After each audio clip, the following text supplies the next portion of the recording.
Hey everyone, Brobuscus here, and welcome back to another Let's Watch of Death Battle. Today's episode, we got Aang from Avatar versus the Traveler Aether from Genshin Impact. Um, Now, as always, there should be a link in the description below. You can go watch the actual episode yourself. Go support the official release before watching some random guy on YouTube react to it, okay? Got it? Cool. Forgive me for the lack of energy. I just woke up, so. um, Alright, Aang versus Traveler. The final matchup on the Kickstarter.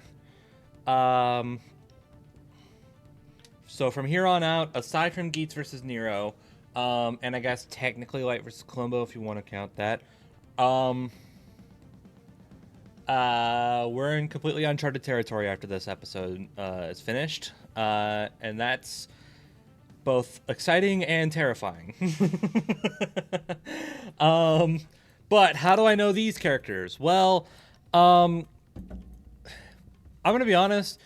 Avatar is kind of one of those shows that I think everybody's watched, and for good reason. It is a very, very good show. It's one I admittedly haven't seen in a very long time. I think the last time I watched it from like start to finish was when we were getting Zuko's episode, which was back in 2020, so about 6 years ago.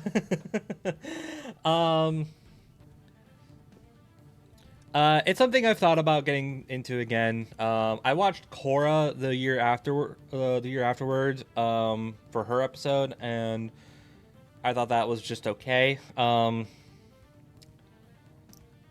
But I do really like Avatar. I have not seen the new movie that came out like yesterday. I was going to watch it with some friends, but timing just didn't really work out. And honestly, we're kind of terrible at communicating our availableness with each other, I think. Anyway, but yeah, I do really like Avatar, and Aang is a really cool protagonist. He's not my favorite Avatar character, but I like him well enough. As for the Traveler, as for Genshin Impact, I have not played it. I have not played it, though it is something I have thought about playing. Maybe this episode will be the catalyst to let me get into it.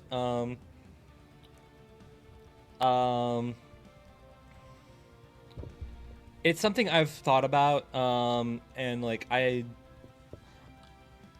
even as like someone who's like a major outsider to this game, I never really quite understood what the hate was all about. Like I know it's a gotcha game and you know gotcha bad ooh, but even like the gotcha elements I've heard from this game don't seem that crazy. Like I've seen, especially for a free to play game, I've seen far worse.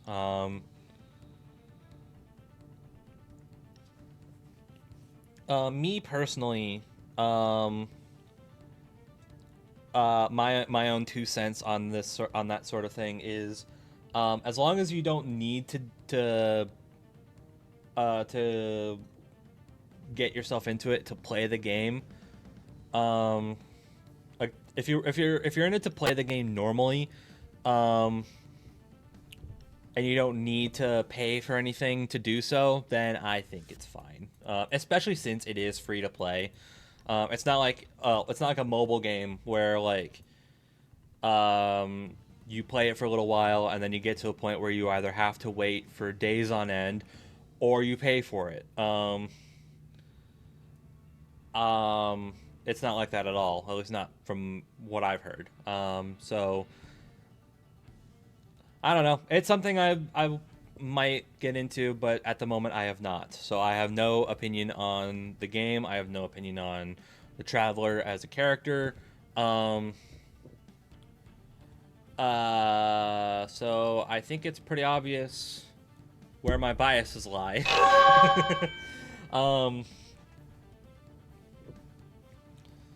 quite honestly, I think unless you're like a diehard Genshin Impact fan, which I guess isn't impossible, I think you'd be a little hard pressed to find someone who isn't rooting for Aang here, which is kind of unfortunate because it sounds like he's not going to win this one.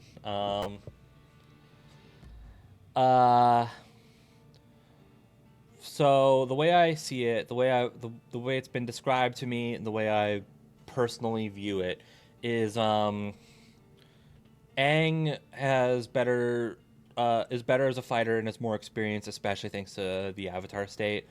They both have plenty of elements they can toy around with. Traveler seems to have more, but Aang seems to have more in what he can do with his.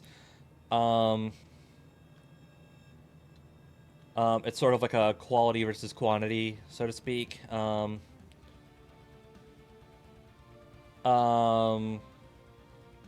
don't know if support is going to be involved here, like Momo or Appa, but or Paimon. I know Paimon's in this episode, but I don't know if she's support or if she's like a background character. But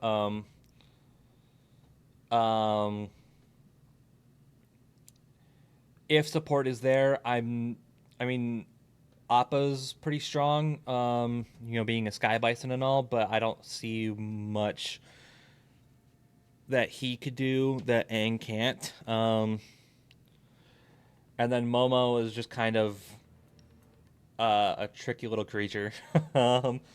Not particularly strong or doesn't have any airbending, I don't think. Can you tell it's been a while since I've seen Avatar?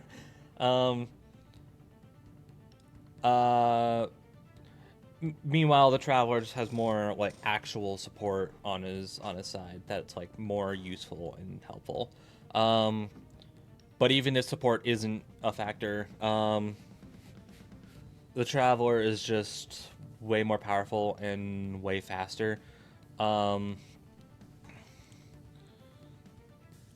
Aang and other Avatar characters can react to lightning, but the Traveler can react to like light beams.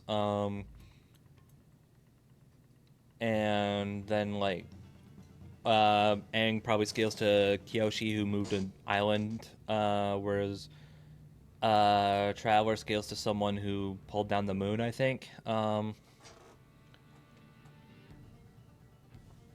So yeah, as much as Aang has better skill and experience, and as much as he can do more with the elements he has than Traveler can do with his.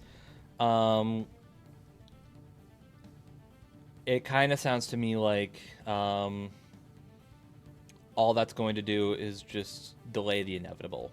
So I am going to go with the Traveler, but I am very much open to being proven wrong, especially since people are being very annoying about his victory. All right, but let's do it.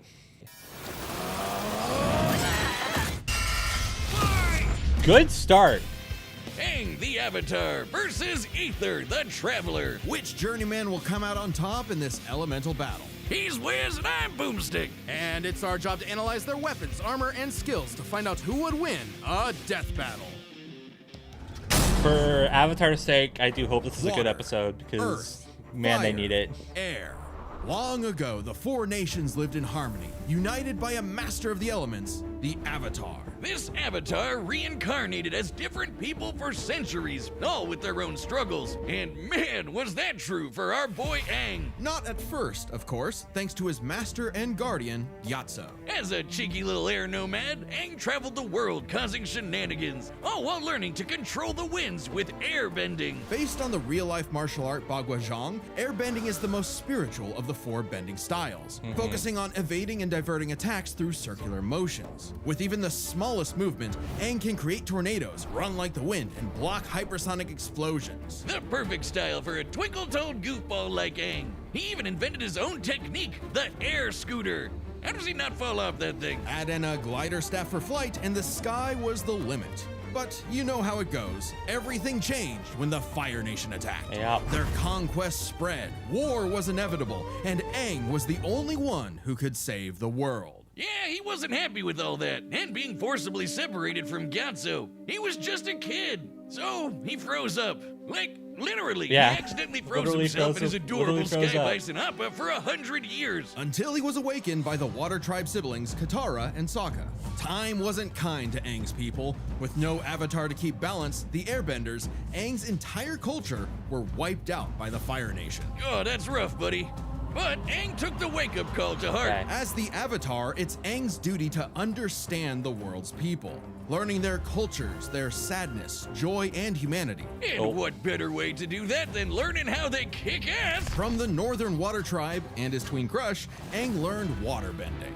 Themed around fluid Tai Chi movements, this style controls liquid in all forms to freeze targets, create water whips, and even cut through steel. Learning earthbending was way tougher, but Aang's friend Toph taught him to stop being a wimpy pushover. Now he can armor himself in stone, move the terrain of entire cities, and fight blind with a sonar-style seismic sense. Earthbending is themed around the steady stances of Hung Quan Kung Fu, waiting for the right moment to strike head on. There was a lot to learn, but even with the world at stake and this moody hothead on his tail, Aang had fun doing it. Who could forget the adventures penguin sledding, going through the bending bayous, and living in Ba Sing Se, the city where no wars ever happened. Yet across his Not journey, even one one. power eluded Aang, the Avatar state, an enhanced mode of being that came to him in moments of peril. Sure, if Aang dies in it, the Avatar cycle ends permanently, but who cares when it gives you enough power to wipe out a whole Navy fleet? Come on, Boomstick. The Avatar state is Hey, more Jocelyn. than just a power amp. Jocelyn, how long have you been standing there? I've been here the whole time. I lurk where all Avatar talk is. Through the cosmic power of the Avatars before him and the ancient spirit Rava, Aang gains the knowledge and experience of all previous Avatars, greatly expanding his bending options. Lava bending from Avatar Roku, sonic shouts from Avatar Yang Chen, and even more are theoretically available to him through their memories. Oh, I get it. You can't just grind your way to controlling the Avatar state. Right. If Aang wanted to stop Fire Lord Ozai, he needed something else. He needed onion banana juice. Yeah, technically, I suppose. Gross. Specifically, Aang sought the guidance of Guru Patik. Mastering his power meant clearing his chakras, emptying his mind of earthly attachments. Seems simple, but this also meant rejecting his feelings for Katara, the person he loved most. When he had to choose between the world or the girl, Aang followed his heart and it didn't end well. He No. got better. Aang was determined to understand the world's people, even the enemy Fire Nation. Something he accomplished thanks to the redeemed Prince Zuko, the Sun Warriors, And these two honkin' dragons! Aang was scared of firebending, but it's totally awesome. It's not just about burning and blowing shit up. Okay, well it is, but there's so much more to it. formed from the explosive movements of Shaolin Kung Fu. Firebending controls all manner of heat, and through the teachings of fire and water, he can redirect lightning bending, a burst of atmospheric discharge shot at over 200,000 miles per hour. Iroh, the best uncle ever, used his techniques to redirect natural lightning. So, you know it's the real deal. Not crazy enough? At his peak, Aang surpassed benders who could throw buildings, melt stone, and hold up this gigantic library solo. Whooping Ozai's butt should be no problem, right? Not exactly. You see, the air nomads were pacifists who believed in the value Yeah. of life above all. Being the last airbender, Aang didn't think his people were truly gone unless he went back on their teachings, meaning he really didn't want to kill Ozai. So, what, he's just a coward now? Mr. Firelord is about to burn down the entire Earth Kingdom. Not at all. Are you even listening? Aang was simply at odds with what he wanted and what the world expected, so he needed to make a choice. Right. In his greatest challenge yet, Aang discovered his true self, making his spirit unbendable and finally mastering the Avatar state. Making him as strong as avatars who could cause hurricanes, tsunamis, and volcanic eruptions. Or in Avatar Kyoshi's case, a new island.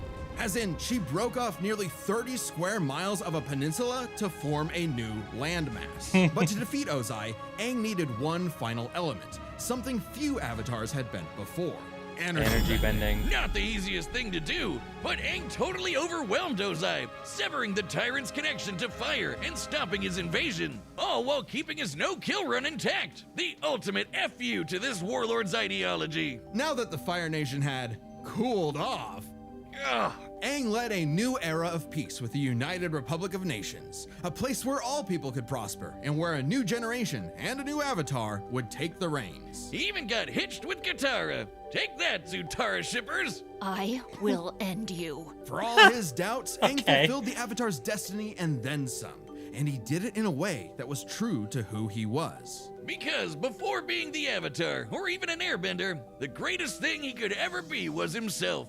All in a day's work for a free, fun-loving kid. Good for him. Add extra barbecue sauce. Ad Astra Abyssos.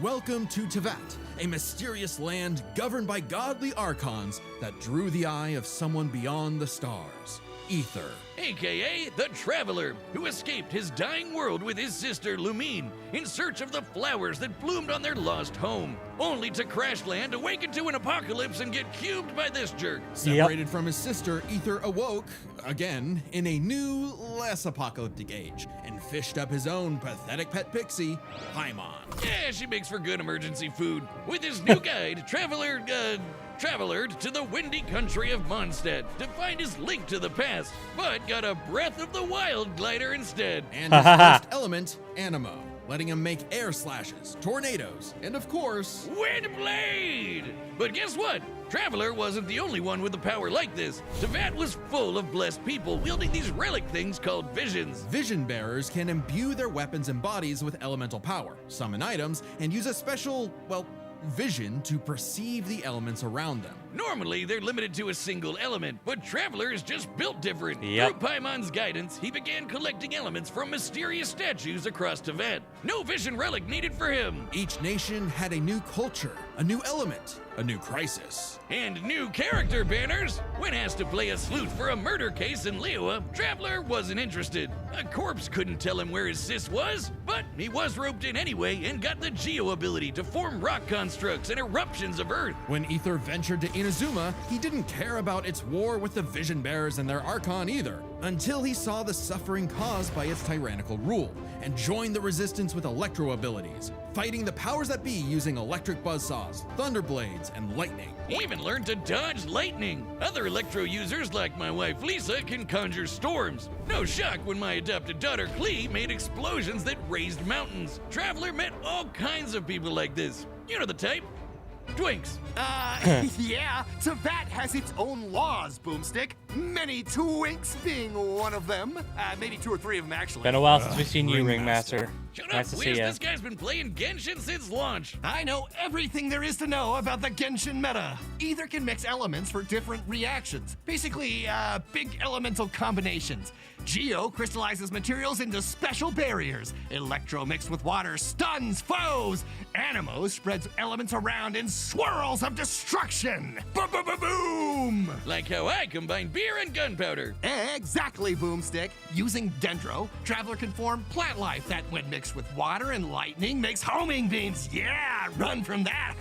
With enough clever thinking and artifact farming, you can combine anything in Genshin. Okay, we get it. Go lose another 50-50, you whale. I'll show you a whale. Drop one on your lap next time you're not looking. In Sumeru, Traveler later beat Scaramouche, an edgy catboy with multiple elements at his fingertips, all in a time loop that got repeated 168 times. Speaking Jeez. of time, Aether had control of more than just his own future. Teyvat's fate fundamentally changed in ways small and grand, all through his unending willpower.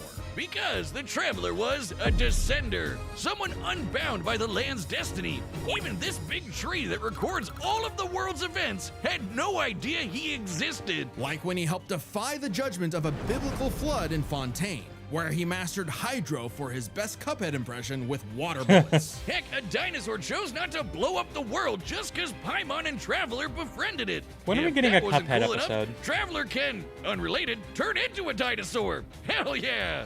Yo, look at him. Wonder if I could get a dinosaur on my Genshin team. Through these legally distinct Pokemon, Aether can fly, dig through the earth, or charge foes like a Jurassic bull. He traveled across the land, searching far and wide, and finally stopped swinging that one-star dull blade. Instead, picking up the prototype Rancor, which he wields like a beast thanks to the Swordmaster Skirk, and several straight days of training. What a grind set! Still, Traveler Sist kept eluding him, choosing to hang in the shadows with these Gluminati folk. A group from Conria, the nation cursed by the gods for messing with the Abyss. Unbeknownst to Aether, his sister had already traveled to Vat in a journey that mirrored his own. And at the end, she found... Well, we don't really know.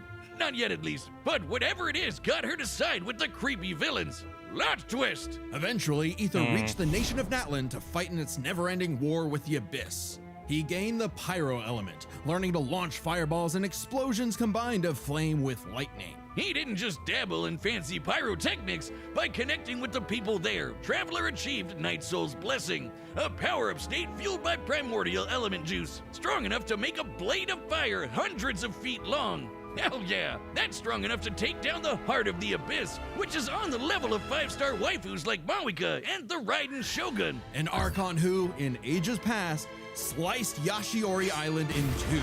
That's cool, but how about when this Venti guy threw a whole-ass mountain? According to Paimon, Traveler can level a mountain himself. Additionally, Aether learned how to use light energy to saw form that. a Kuvaki shield, something he used to protect the people of Nodcry by blocking a cannon blast with enough energy to obliterate a town. This was no ordinary cannon either. It also uses Kavaki energy, so that's a beam of light. Through all his adventures, Aether had come to genuinely care for Tevat's people. Maybe one day he will reunite with his sister, but for now, he's fighting for a whole new world. His new home.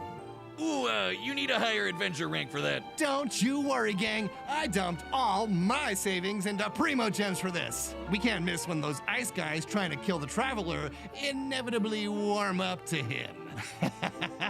Still got it. Oh, so that's why you're broke as shit. To Aether, the journey has meaning.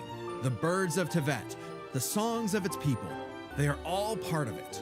Even if he's against the Abyss itself, a new dawn is somewhere just beyond the stars, and a field of flowers Lumine too loved. All right, the combatants are set, and we've run the data through all possibilities. It's time for a death battle! Pause. Okay, this is going to be quick because I still think the Traveler is going to win. Although they did make it seem a lot closer than I was expecting, which is nice. But yeah, redirecting a beam of light, scaling to someone who cut an island in half or whatever. Like that one was literally the Kyoshi feat, so I imagine that's gonna be compared directly. It is interesting that both analyses do not have any sort of calculations to them. Obviously, I imagine they will be shared more towards the end, but yeah, just more that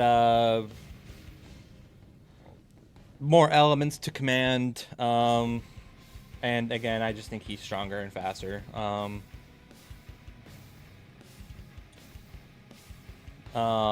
Plus, his elements causing like chain reactions, so to speak, could seriously mess Aang up.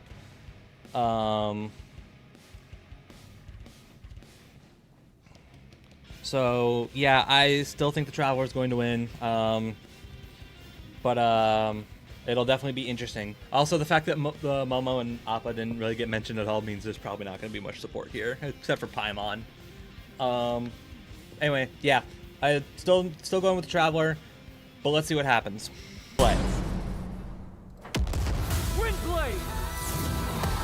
Oh, we're already getting straight into it.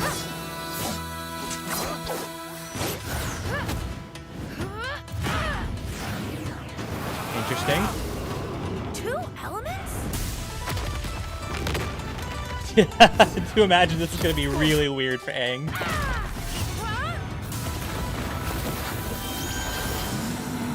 Oh, hi. Cute!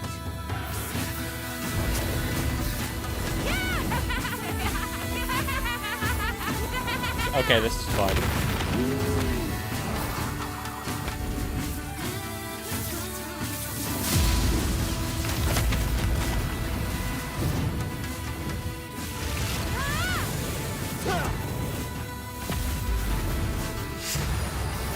Ooh.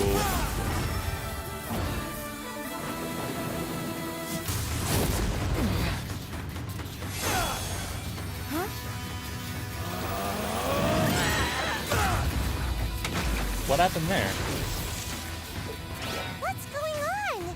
I'm on Ghost treasure hunting for 2 minutes now. Everything is going Oh well. god, there's Appa.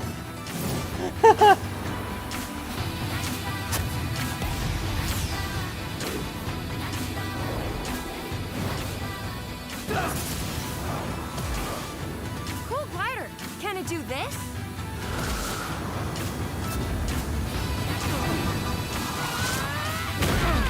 Ooh.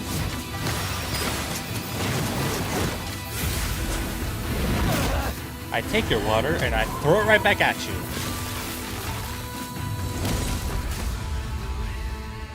Come on, traveler. Get up.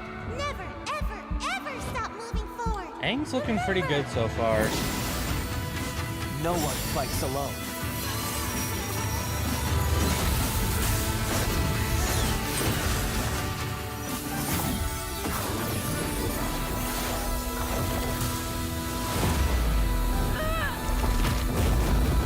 Ooh. Okay. That was sick. For those who came before, and those who will follow. I am Avatar Aang, the last airbender.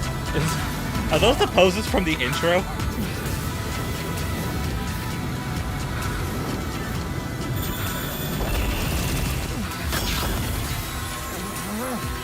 Take this! Oh dear. Through the heights and shallows. Through infinite dusks and dawns!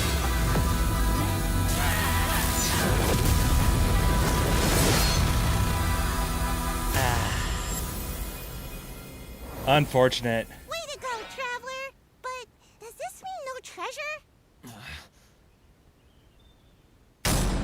KO! And but dailies are done. What a miss. This was an interesting pairing, so let's break this down by power, experience, speed, and elements. Okay. First up, power. Aang and Traveler could both change the terrain of entire cities, and we're way stronger than characters that can break mountains. But at their peak, they're both tearing up islands. Aang's avatar state made him on par with Kyoshi, who created and moved the island of Kyoshi. Similarly, Night Soul's blessing let Aether contend with Archon-level foes like the Raiden Shogun, who split Yashiori Island in two. Yep. With an attack that even Vision Bearers weaker than Traveler can block. So he's definitely on that level. Kyoshi Island is over 6 miles wide and long.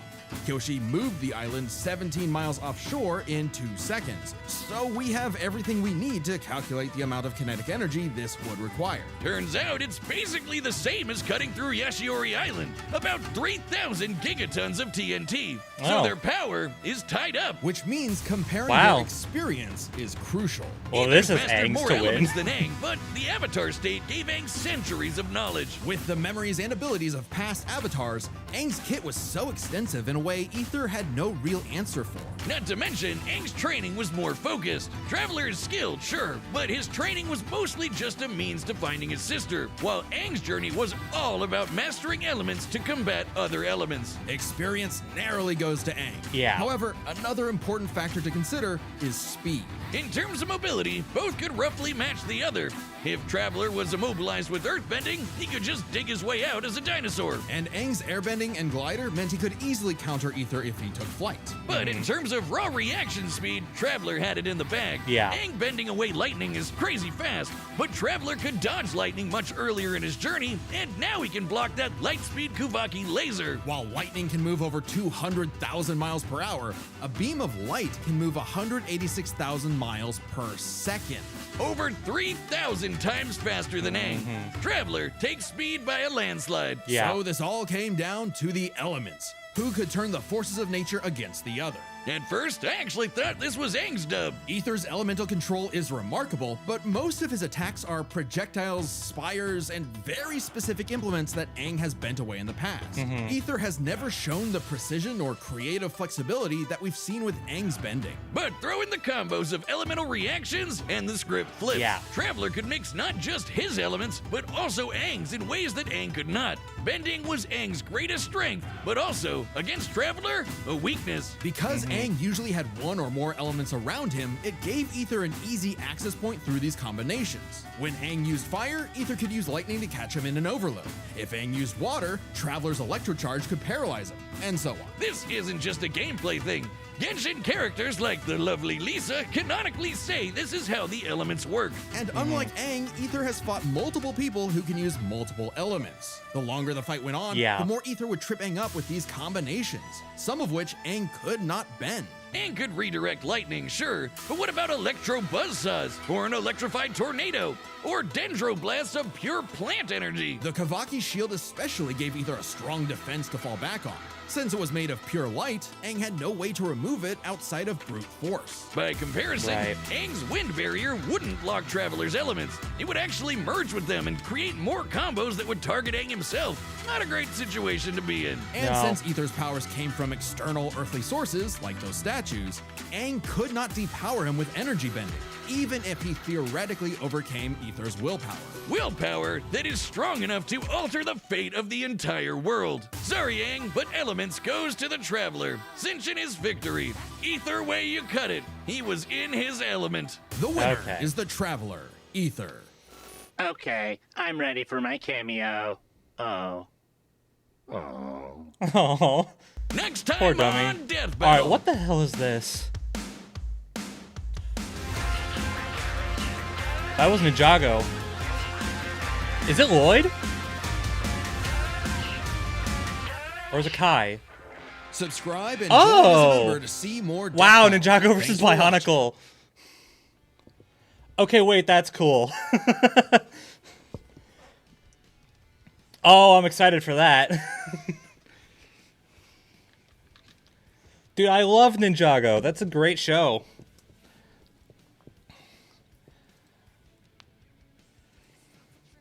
Okay. It looked like it was like Ninjago versus Bionicle. I thought it was Lloyd. There was a Lloyd matchup from Bionicle. I don't remember the guy's name. I'm not super crazy familiar with Bionicle. I'm sorry.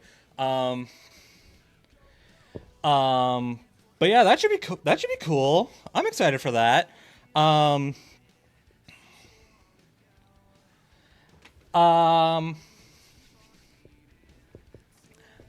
I guess it makes sense for Kai to be the first Ninjago rep. He was kind of like, not. Would he be considered the face of the series?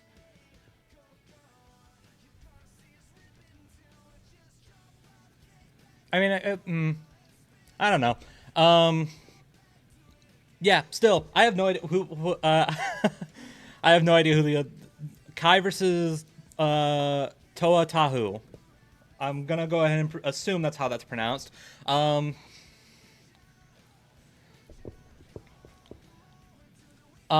right, that's fun. That's really fun. Boy howdy, that's a lot to research though. I know. All right, fun.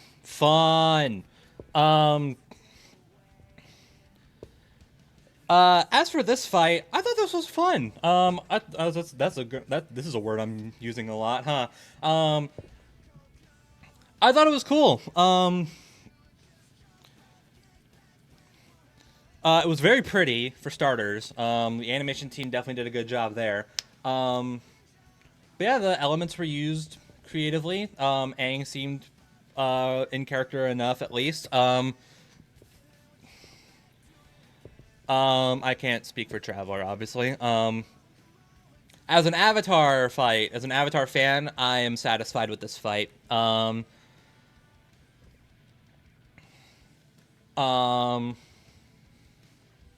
Yeah, I don't know what more you want me to say. The music was nice. I need to give that a listen when that comes out. But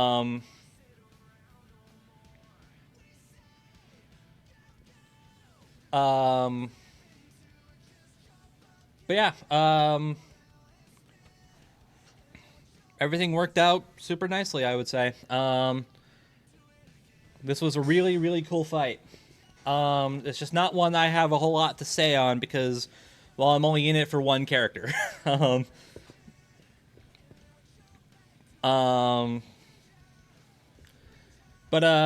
Yeah, I like this one a lot, and I am very excited for that next one. All right. Well, with that being said, I think I'm going to go ahead and skedaddle. So thank you guys for watching. I hope you enjoyed, and I will talk to you all in the next episode. Bye, everybody.